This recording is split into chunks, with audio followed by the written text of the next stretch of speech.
Market లో invest చేసి మీ డబ్బులు డబుల్ చేసుకోవాలనుకుంటున్నారా? సుందరరామిరెడ్డి గారి లైవ్ సెమినార్ కి అటెండ్ అవ్వండి.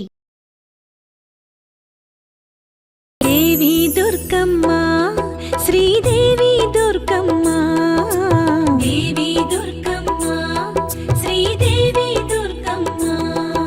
అందరికీ నమస్కారం. ప్రేక్షకులందరికీ దేవి నవరాత్రుల శుభాకాంక్షలు. ఈ దేవి నవరాత్రుల్లో ఒక్కొక్క రోజు అమ్మవారిని ఒక్కొక్క అవతారంలో మనం దర్శించుకుంటూ ఉంటాం. అయితే ఒక్కొక్క అవతారాన్ని వెనక, ఆవిర్భావం వెనక ఒక ప్రాశస్త్యం, ఒక చాలా తెలుసుకోవాల్సిన విషయాలు, కథలు కూడా ఉన్నాయి అని చెప్పేసి అంటున్నారు.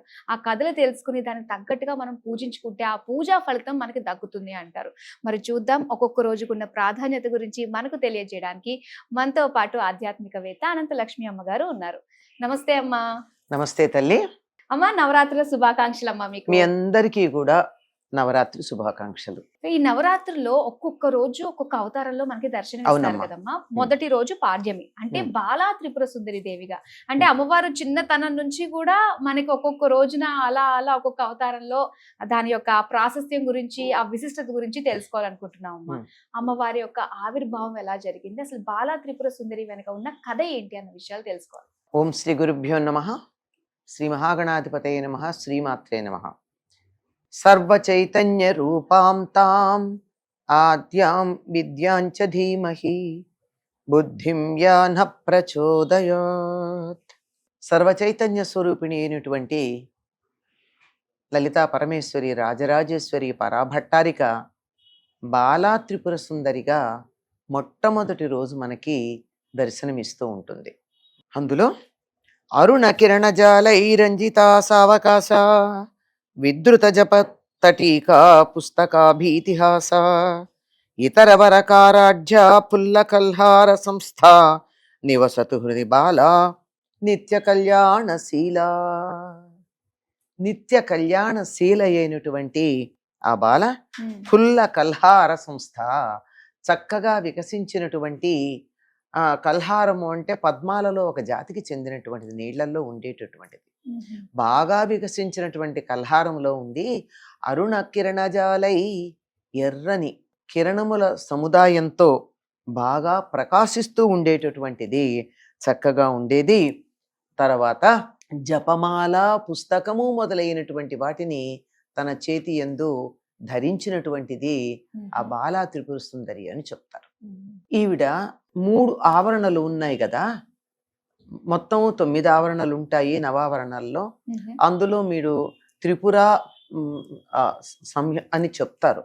అంటే 3 పురాలుగా 3గా వాటిని విభజించి చెప్పినప్పుడు మొదటి ఆవరణానికి అధిష్టాత్రిగా ఉంటుంది. ఓకే, ఏంటమ్మా అసలు ఈ ఆవరణలు అంటే ఏంటంటారు? అంటే అమ్మవారు ఉండేటటువంటి నివాస స్థానం శ్రీచక్రం కదా, అందులో బైందవాసనగా ఉంటుంది, బిందు స్థానంలో ఉంటుంది. అందులో ఉండేటటువంటి చుట్టూతా ఆవరణలు ఉంటాయి. ఈ ఆవరణల్లో ఆవిడికి సంబంధించినటువంటి పరివార దేవతలందరూ ఉంటారు. ఒక్కొక్కళ్ళు ఒక్కొక్కటి 64 చతుషష్ఠి అని చెప్తారు. 64. ఈ 64 మందికి కోటి మంది పరివార దేవతలు ఉంటారు, అంటే పరిచారికలు ఉంటారు, దాసులు. ఇలా వీళ్ళందరిది కలిపినటువంటి దీంట్లో మొదటి దాంట్లో ఉండేటటువంటి అమ్మవారు బాల. బాల అనుగ్రహం ఉంటేనే ముందుకు వెళ్ళడానికి వీలవుతుంది. బాల లీలా వినోదిని అని మనకి లలితారహస్యనామ సహస్రంలో బాల పక్కనే చెప్పినటువంటి నామం లీలా వినోదిని. ఆటలతో ఆనందంగా వినోదిస్తూ ఉండేటటువంటిది. ఈవిడ 8 సంవత్సరాల బాలికగా మనకి కనపడుతూ ఉంటుంది. 10 ఏళ్లలో 4 చేతులు ఉంటాయి. ఆనందంగా నవ్వుతూ ఆటలాడుకుంటూ కనపడుతుంది. అమాయకత్వం మొదలైనటువంటి పసితనానికి సంబంధించిన లక్షణాలన్నీ కనపడుతూ ఉంటాయి. అంతటి అమాయకంగా ఉంటుంది కనుకే అంత తేలికగా అనుగ్రహించడానికి సిద్ధంగా ఉంటుంది. వయసు వచ్చిన కొద్దీ కక్షలు, కార్పణ్యాలు ఇలాంటివన్నీ వచ్చే అవకాశం ఉంది, వస్తాయని కాదు, అవకాశం ఉంది. కానీ చిన్నతనాల్లో అటువంటివి ఉండవు. అటువంటి ఈ తల్లి ఆవిర్భావం ఎట్లా జరిగింది అంటే, భండాసుర వధ చేయడానికి బయలుదేరి వెళ్ళినప్పుడు ఆ భండాసురుడు తన 30 మంది కొడుకులను పంపించాడు ముందు యుద్ధానికి. అమ్మ, ఎవరైనా పిల్లల్ని తాము రక్షించి వాళ్ళు మొదటి దెబ్బ తినడానికి పెడతారు కానీ వాడు రాక్షసుడు కదా, అంతే వాడు బుద్ధి పిల్లల్ని అలానే ఉంటుంది. పంపించాడు. ఆ, అమ్మవారు అనుకుంది, ఈ పిల్లలతో నేను యుద్ధం చేయడం ఏమిటి, సమఉజ్జీలు ఉండాలి గాని ఉమ్, అని అనుకుని అప్పుడేం చేసింది, తన నుండి తన ఆత్మస్వరూపిణిగా ఒక బాలను సృష్టించింది. ఓ, వీళ్ళకు ఉన్నదంతా కూడా శక్తి సేనలు, ఉహు, అంటే స్త్రీల సైన్యమే ఉంది అక్కడ. ఉమ్, అందరూ సైన్యంలో అందరూ స్త్రీలే ఉన్నారండి. మీరు గమనించండి, మనం అర్థం చేసుకున్నట్టయితే ఆడవాళ్ళు యుద్ధాలు చేయరని ఎవరు చెప్పారు? సనాతన ధర్మంలో స్త్రీలు యుద్ధం చేశారు. ఉమ్, అసలు స్త్రీల సైన్యమే ఉంది. మన దేశాన్ని ఎప్పుడన్నా అనుకోని పరిస్థితుల్లో రాజుగారు లేని సందర్భాల్లో స్త్రీలు చక్కగా పరిపాలన చేసి యుద్ధాలు చేసినవి బోరుడు చరిత్రలో కూడా మనకు కనపడుతూ ఉన్నాయి. ఉమ్, కనుక ఈ దేశంలో స్త్రీలను ఇప్పుడు తక్కువ చూడలా, వద్దులే మేం చేస్తానులే అన్నారు. వీళ్ళు కూడా వాళ్ళకి ఇచ్చినటువంటి సౌలభ్యాన్ని ఉపయోగించుకున్నారే తప్ప ఉమ్, మమ్మల్ని వద్దన్నారు, మాకు చేత కాదనుకున్నారా అని ఎప్పుడు అనుకోలేదు. ఉమ్, అది మనకు ప్రధానం. కనుక మరి అబ్బాయిని పుట్టించలేదు, 30 మంది భండాసురుడు కొడుకుల్ని చంపడానికి ఒక బాలనే సృష్టించింది. అవును. ఈ బాల వెళ్ళి ఏం చేసింది, భండపుత్రవధోద్యుక్త బాలా విక్రమనందిత, ఉమ్, భండాసురుడి యొక్క కొడుకుల్ని చంపడానికి సిద్ధపడినటువంటి బాలని చూసి సంతోషించింది ఆవిడ. ఉమ్, అంటే అమ్మాయి వెళ్ళిందంటే విజయం తప్ప అపజయం అన్నది, గెలుస్తుందా లేదా అన్న సందేహం అన్నది లేదు. ఉండదు. ఉమ్, కనుక ఆ విధంగా సంతోషించినటువంటిదై ఉంది. కనుక బాల ఆవిర్భావం అలా ఉంది. ఉమ్, ఏదైనా సరే అమ్మవారికి సంబంధించినటువంటి ఉపాసన చెయ్యాలి అని తత్సంబంధమైనటువంటి మంత్రదీక్షలు అవి పొందాలనుకునేటటువంటి వారికి ప్రాథమికంగా ఉండవలసింది బాలా మంత్రం. పూర్వకాలం తెలుగు రాష్ట్రాల్లో చాలా మంది ఇళ్లల్లో అందరికీ బాలా మంత్రం ఉండేది, ఓ, బాల ఉపాసన ఉండేది. మీరు గమనించండి, ఎంతమంది పేర్లలో బాల అన్న పదం మనకు కనపడుతుంది. అవునమ్మా. ఆఖరికి మగవాళ్ల పేర్లలో కూడా బాల పరమేశ్వరరావు, బాలచందర్, బాలచంద్రుడు, తర్వాత కనీసం చంద్రుడు అంటే చిన్నవాడు అన్న అర్థంలో చెప్పుకున్నా. పైగా ఇవన్నీ శివుడి పేర్లతోనే మనకి ఎక్కువగా కాంబినేషన్ కనపడుతూ ఉంటాయి. బాల కామేశ్వరరావు, బాల పరమేశ్వరరావు, ఇలాంటి పేర్లన్నీ ఎందుకు అంటే వాళ్ళకి బాల ఉపాసన ఉంది, అమ్మాయి పుట్టలేదు అబ్బాయి పుట్టాడు, అందువల్ల ఓహో, బాలని ఆ పేరులోనే కలుపుకున్నారు. చేర్చుకుంటూ ఉంటారు. ఓ. బాలనామం మనకి తరచుగా ఉండడానికి కారణం ఏమిటంటే తెలుగు ప్రజలందరికీ, అంటే ఉభయ రాష్ట్రాల్లో ఉన్న తెలుగు వాళ్ళకి ఉమ్, బాలా ఉపాసన చాలా కాలంగా ఉంది. ఉమ్, ఇది చాలా సులభమైంది, తేలిగ్గా ఉండేది. ఉమ్, చిన్నమ్మాయి కదా, చాలా త్వరగా అనుగ్రహించడానికి సిద్ధంగా ఉంటుంది. ఎటువంటి కార్పణ్యాలు, కోపాలు అలాంటివి ఏమీ ఉండవు. ఉమ్, ఇవాళ ఒక్క క్షణంలో కోపం వచ్చినా మరుక్షణం మర్చిపోయేటటువంటి మనస్తత్వం ఉంటుంది. అవును. అటువంటి బాలా రూపంలో విజయవాడలో కనకదుర్గాదేవికి మొదటి రోజు అవతారాన్ని ధరింపచేస్తారమ్మా. ఉమ్. చాలా అనుగ్రహించేటటువంటి తల్లి. అయితే అమ్మ, ఈ నవరాత్రుల్లో కూడా ఇంకొక విశిష్టతగా చెప్పేది ఏంటంటే రంగులు. ఉమ్. రంగులు కూడా ప్రాధాన్యతనిస్తారు. ఏం లేవమ్మా. అదేం అమ్మా లేదంటారా? లలితా సహస్రనామంలో చూసినట్లయితే ఆవిడికి సర్వవర్ణోపశోభిత ఆ, అన్ని వర్ణాలతోనూ చక్కగా ప్రకాశించేది అని, ఓకే. అలాగే సర్వ ఉదన ప్రీత చిత్త, అన్ని రకాల ఆహారాల పట్ల ఇష్టం కలిగినటువంటిది అని. మరి అటువంటి అప్పుడు ఓ, అన్ని రకాలు చేసి ఆవిడికి నివేదన చేస్తే బాగుంటుంది. అదే కదా. అన్ని తినగలిగినటువంటి ఆవిడికి అన్ని రకాల నివేదనలు చేయొచ్చు, ఉమ్, అన్ని రకాలైనటువంటి రంగులు కూడా ఇవ్వవచ్చు. ఓకే.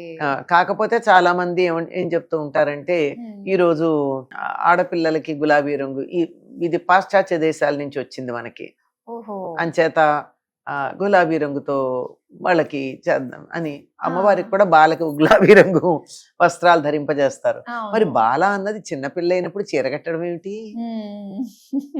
అయితే అవన్నీ మధ్యలో చీర మనం ఒక్కటే నిజంగా ప్రధానమైనటువంటిది ఉమ్, అమ్మవారికి.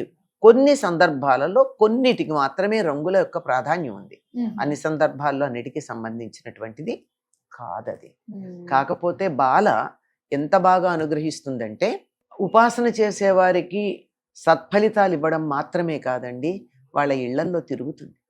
ఉమ్, ఈ బాల పిలిస్తే ఉపాసన పలుకుతుంది. చేసే వాళ్ళకి లేదా లలితా రహస్యనామ సహస్రం చదివే వాళ్ళ ఇళ్లల్లో అప్పుడప్పుడు ఉమ్. అమ్మవారు అలా గల్లు గల్లున కాలి గజ్జలు మోగుతూ ఉండగా ఇళ్లల్లో తిరగడం అన్నది అనుభవంలోకి వస్తుంది కొంతమంది చెప్తూ ఉంటారమ్మ ఇలాంటివి. కదా. అవును. ఇంట్లో చదువుతూ ఉంటే ఎవరో ఒక చిన్న పిల్ల ఇలా పరిగెట్టింది, మా ఇంట్లో ఆడపిల్లలు ఎవరు లేరే అంటారు. పైగా కాలి గజ్జలు గల్లు గల్లు మనడం. ఆ. ఇది ఇక్కడ మీరు ఆహారాల గురించి చెప్పారు కనుక ఒక మాట చెప్పాలి. ఉమ్. ఒక పెరుగన్నం ప్రతిరోజు ఉదయం పూట 10 రోజులు, ఈ 9 రోజులు, ఇప్పుడు ఈ సంవత్సరం 10 రోజులు కూడా ఉదయం వేడి వేడి అన్నం మీద పెరుగు వేసి నివేదన చేస్తారు. మధ్యాహ్నం అన్ని రకాల పదార్థాలు చేసి పెద్ద మహానివేదన చేసిన ఉదయం, ఎందుకంటే ఉదయం మొట్టమొదటి పూజ బాలకి, తర్వాతే మధ్యాహ్నం పూజలో మనకు ఆ రోజు అవతారం కావచ్చు, లలిత కావచ్చు, మరొకటి కావచ్చు, ఏదైనా పూజ మధ్యాహ్నం ఉంటుంది. ఉదయం పూజ బాలకి మాత్రమే. బాలకి పెరుగన్నం, పిల్లలకి చద్దన్నం పెట్టడం మంచిది కదా, పెరుగన్నం పెడతారు. అది పెట్టి ఇంట్లో పిల్లలందరికీ కూడా ఆ పెరుగన్నాలు పెట్టేస్తారు. ఇంట్లో పిల్లలు ఉంటే ఇంకా తర్వాత మధ్యాహ్నం పూజ చేసుకుంటారు. ఇదమ్మా బాల ఉపాసన. ఇంట్లో ప్రత్యక్షంగా తిరుగుతూ కనపడుతూ అనుభవంలోకి వచ్చేటటువంటి తల్లి బాల.